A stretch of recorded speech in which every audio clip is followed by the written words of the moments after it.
Bien, voy a proceder a presentar nuestro primer trabajo de epistemología de las ciencias. Los integrantes del grupo somos Catherine Zúñiga, Bárbara Cortés y Juan Espinosa, quien está presentando el trabajo. El episodio que escogimos fue: la luz se entiende como un fenómeno ondulatorio y la victoria momentánea de Huygens. Esto tiene que ver con la disputa que existió entre la teoría o postura corpuscular de Newton versus la teoría ondulatoria de Huygens con respecto a la explicación del fenómeno luminoso. El problema es el siguiente: ¿por qué surgen dos proposiciones para explicar la naturaleza de la luz? Conflictos entre teoría corpuscular y teoría ondulatoria. Bueno, en nuestro estudio también planteamos la hipótesis de que la luz es un fenómeno ondulatorio según las observaciones y el pensamiento de la época. Eso es bien importante. Nosotros todos los estudios que hicimos fue hasta el episodio donde se confirma, donde se propone como oficial o se propone como victoriosa la teoría ondulatoria con las observaciones de Fresnel. ¿Sí? No seguimos los estudios de Maxwell ni mucho menos de Einstein. Así que hasta ese episodio escogido, esta es la hipótesis que nosotros planteamos. Bien. Lo planteamos hacer un análisis de los episodios de esta manera, ¿cierto? Acá incluyendo la época, con siglo, algún año, algún nombre de personaje relevante, una descripción general de la mirada de ese tiempo, una aproximación epistemológica y reflexiones ontológicas. Ya, tenemos en el siglo VI a.C. la primera idea, por lo menos registrada, que hemos contado en estos estudios sobre explicaciones para los fenómenos luminosos, y acá se cree, como dice, que los rayos luminosos serían una especie de partículas que emanarían desde los ojos.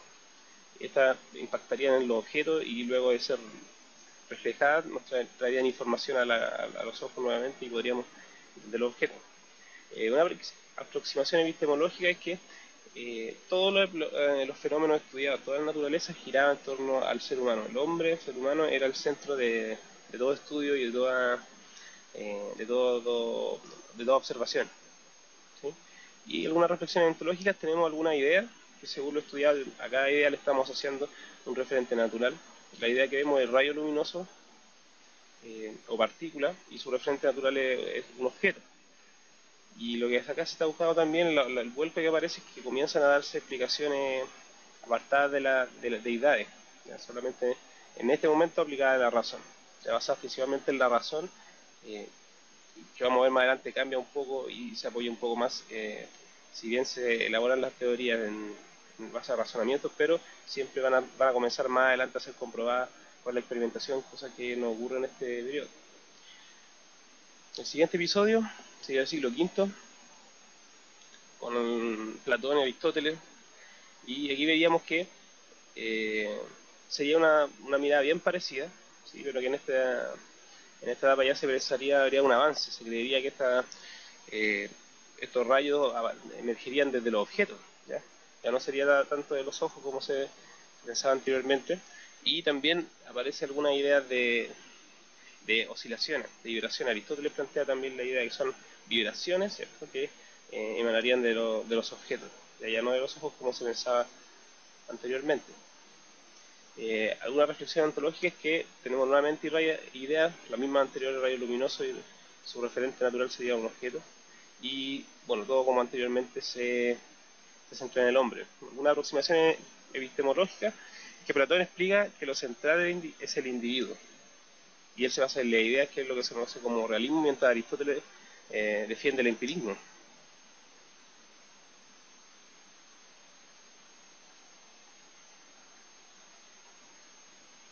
Avanzamos un poco, siglo V, casi muy cercano, con Demócrito, que defiende por otra parte el materialismo. La luz estaría compuesta por partículas o átomos. Acá ya comienza a aparecer esta idea bien griega de una visión atomizada o de particularizada. que todo está compuesto de partículas, todo son esferas. Eso es una visión bien griega que también heredamos y que aún conservamos en esta época de cierta manera. Nuestra aproximación epistemológica es que se entiende el átomo ya como una partícula, y una reflexión astrológica que aparece una nueva idea, que es el átomo y que su referente natural también sería un objeto. Avanzamos también un poco más, siglo IV a.C. Aristóteles también plantea que la existencia de la luz se basa en la disposición de un medio vacío de propagación. Aquí también aparece nueva idea, que es la de un medio, y que habían ciertos procesos que podrían, específicamente podrían ser oscilaciones o vibraciones de algo que viajarían a través de un medio. Se entiende que en este periodo también se entiende que la materia se sustenta por proporciones de elementos, ¿no? Y algunas reflexiones ontológicas, nuevamente tenemos ideas, que tenemos un medio que sería también, podría entenderse como referente natural a un objeto, y la idea de vacío, que sería su referente natural más bien un estado, no un objeto como el medio, ¿sí? Ausencia de materia en cierto espacio.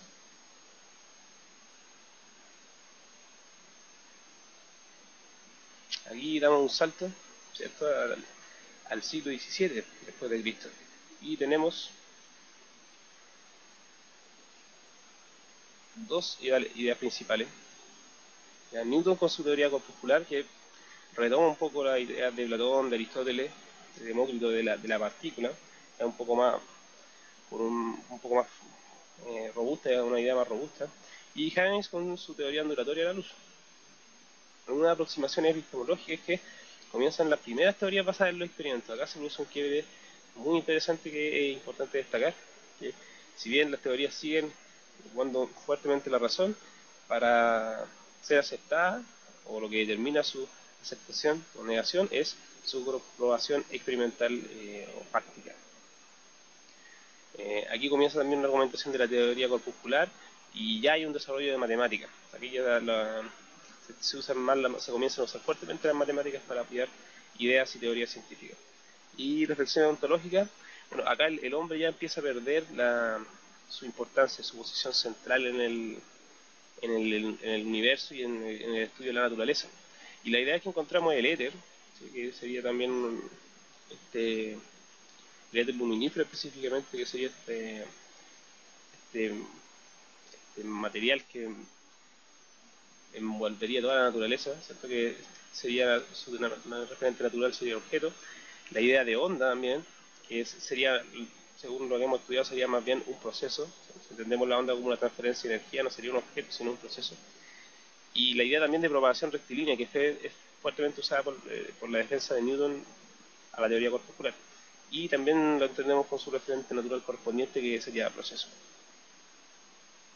Seguimos avanzando y es bueno hacer un quiebre hasta acá. Este es el episodio que estamos estudiando. ¿Qué tenemos hasta ahora? Bien, el pensamiento sobre naturaleza sufre un vuelco hacia la comprobación de ideas teóricas a través de la experimentación, como ya habíamos dicho. Y algo interesante es que existe evidencia para ambas teorías. Ambas teorías explican satisfactoriamente ciertos fenómenos. No fue muy fácil, fue difícil más bien determinar cuál era la teoría correcta. Algo interesante que ocurre en este episodio, y no solo en este, sino en varios más, que no siempre lo que determina la victoria de una teoría o de una teoría sobre otra no siempre es su validez científica solamente, sino que hay un fenómeno social bien fuerte, y en este episodio se ve reflejado por la fama que Newton tenía como científico, y esta fama también le habría dado cierta victoria a la teoría corpuscular por cierto tiempo, pero por un lado apoyaba en los resultados y estudios de Newton, pero también por su gran fama como científico. Y también aquí, como habíamos dicho, surge la idea de el éter luminífero, porque si bien se está explicando la luz como un fenómeno ondulatorio, como una onda, en este tiempo solamente se estaban definidas las ondas mecánicas, no con ese nombre, pero todas las ondas necesitaban de un material para poder viajar por el espacio. Por lo tanto, la luz también lo necesitaría, y se propone este éter luminífero que empaparía todo el universo. Luego, con los experimentos de Michelson y Morley, también se entiende que este material no es encontrado y ya Maxwell define el concepto de onda electromagnética, aún lo menciono aún cuando esto no es parte del episodio, escapa del episodio que estamos estudiando. Y ya en el siglo XIX, Agustín Fresnel vino a reforzar la teoría ondulatoria a través de nuevos estudios, ¿sí? Algunas observaciones principalmente de fenómenos de difracción. Y él demuestra perfectamente que esta teoría era capaz de explicar ya todos los fenómenos conocidos en la época, avanzando un poco más la época de Newton y de Huygens. Y con esto también resalto acá la frase en la época, porque el estudio que estamos haciendo está basado en eso, ¿sí? Estamos estudiando hasta este episodio. Con estos avances ya la teoría ondulatoria triunfa, podríamos decir de cierta manera, sobre la teoría corpuscular, ya superando incluso la fama de Newton. Alguna aproximación epistemológica es que la luz es una utilidad, empieza a tener utilidades ya más prácticas, por ejemplo en la cartografía o en otra área. Y nuestras reflexiones ontológicas son que, bueno, nuevamente lo que ya habíamos visto anteriormente, el hombre ya no es el centro de los estudios en ciencia, o ya las explicaciones para ciertos fenómenos observados no parten del hombre, ¿ya? O de la utilidad que podrían tener. Y las ideas que aparecen ya son varios conceptos que ya hemos visto, pero una nueva idea es la velocidad y que su correspondiente referente natural sería un estado. Como dice acá también en la parte inferior, dice que aún no se determina qué tipo de onda es a la cual corresponde la luz, aún no se definen tipos de onda, pero lo importante es que de esta manera, con estas observaciones, apoyadas también por los estudios anteriores de Thomas Young o de Huygens, se determina como la teoría aceptada para explicar los fenómenos luminosos a través del concepto de luz, o perdón, concepto de onda, y todos los estudios que haya de onda desde aquí hacia atrás. La escala jerárquica que definimos, como desde el superior, que es el más particular, hasta el inferior, que es el más general. Tenemos el concepto de luz, que sería el concepto más particular, ¿cierto? Porque es algo que se puede percibir por los sentidos.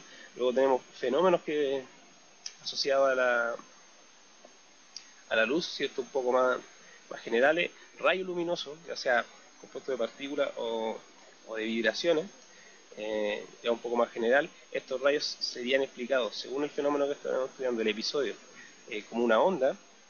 Esta onda, como hemos visto, sería un fenómeno físico y sería parte de un conjunto de fenómenos naturales que son los que se estudian en la ciencia en general. Evidencia, aceptación y rechazo del episodio, de la teoría que triunfa en este episodio. Ya para terminar, dice que la teoría fue replanteada por Augustus Fresnel, pero basada obviamente en los estudios de Huygens y de Young y otros. Y con esto ya se pueden explicar satisfactoriamente nuevas observaciones. Newton estudiaba principalmente la reflexión y la refracción, pero aquí hay nuevos fenómenos que ya habían sido estudiados en otros fenómenos ondulatorios como el sonido, y que se ve que dan excelentes resultados en el estudio de los fenómenos de interferencia, difracción y polarización para la luz. Eso, como decía, aún cuando la fama de Newton ya aquí no fue suficiente para poder poner su teoría corpuscular por sobre la teoría ondulatoria, pero lo interesante es que estas evidencias ya fueron suficientes y entregan esta victoria momentánea. Eso también es bien interesante mencionar, que todas estas victorias, podríamos llamar de esa manera, de una teoría, son momentáneas. Aún lo que creemos hoy, lo más seguro es que cambien un tiempo más y aparezca nueva evidencia, así que estamos a la espera de esas nuevas observaciones. Y en la bibliografía jugamos principalmente 3 textos de Newton Einstein, de Francisco Claro, un autor chileno, excelente texto. Un texto de Fondo de Cultura Económica, que básicamente se trata completamente de la luz, y un diccionario de física. Ahí también sacamos alguna idea y aclaramos bien el concepto, así que esperamos que haya cumplido el objetivo y idealmente que el profesor también pueda entregarnos sus observaciones luego. Gracias.